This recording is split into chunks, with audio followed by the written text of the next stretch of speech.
حضرات محترم، درود پاک پڑھیں اللہم صلی علی سیدنا مولانا محمد و بارک وسلم صلاۃ و سلام علیک یا رسول اللہ صلی اللہ تعالی علیہ وسلم۔ حضرات، ایک بادشاہ تھا اور اسے اپنی امیری پر بہت غرور، تکبر اور گھمنڈ تھا۔ اس کی یہ عادت تھی کہ وہ نہ غریبوں کا سلام لیا کرتا تھا نہ غریبوں کو سلام کیا کرتا تھا، یعنی کہ غریبوں سے وہ نفرت کیا کرتا تھا۔ آخر کار ایک مرتبہ اپنے گھر سے وہ نکلا سواری پر تیار ہو کر، اور جیسے ہی نکلا تو اللہ رب العالمین نے حضرت اسرائیل علیہ السلام کو بھیجا۔ اللہ نے حکم دیا، اسرائیل جاؤ میرے اس بندے کے سامنے آؤ۔ حضرت اسرائیل علیہ السلام نے اللہ کا حکم سننے کے بعد حضرت اسرائیل اس بادشاہ کے سامنے آ گئے اور اسرائیل نے سلام کیا، لیکن اس بادشاہ نے سلام کا کوئی جواب نہیں دیا۔ دوبارہ پھر سلام کیا، لیکن بادشاہ نے کوئی جواب نہیں دیا۔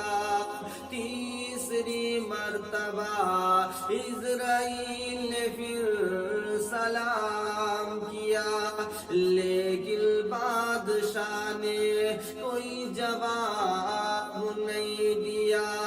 بادشاہ کی عادت تھی کسی غریب کا سلام نہیں لیتا تھا، نہ کسی غریب کو سلام کرتا تھا، نہ غریبوں کو اپنے پاس آنے دیتا تھا۔ اللہ اللہ، جب اسرائیل علیہ السلام نے تیسری مرتبہ سلام کیا، لیکن اس بادشاہ نے کوئی جواب نہیں دیا، تو اللہ کے فرشتے اسرائیل نے اس بادشاہ کے گھوڑے کی لگام پکڑ لی اور کہا، اے بادشاہ، میں نے تجھے سلام کیا لیکن تو نے میرے سلام کا جواب نہیں دیا۔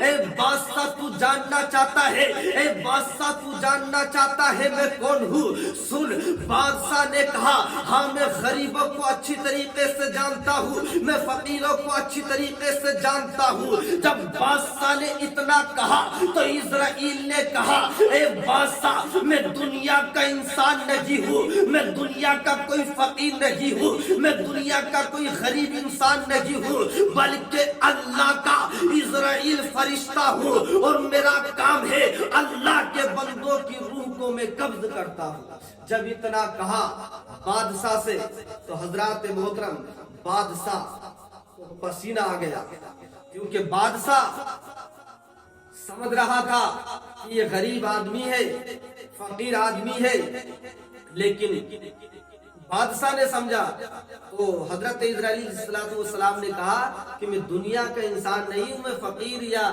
غریب وہ نہیں ہوں، میں اللہ کا فرشتہ جس کا نام اسرائیل ہے، جو اللہ کے بندوں کی روح کو قبض کرتا ہے۔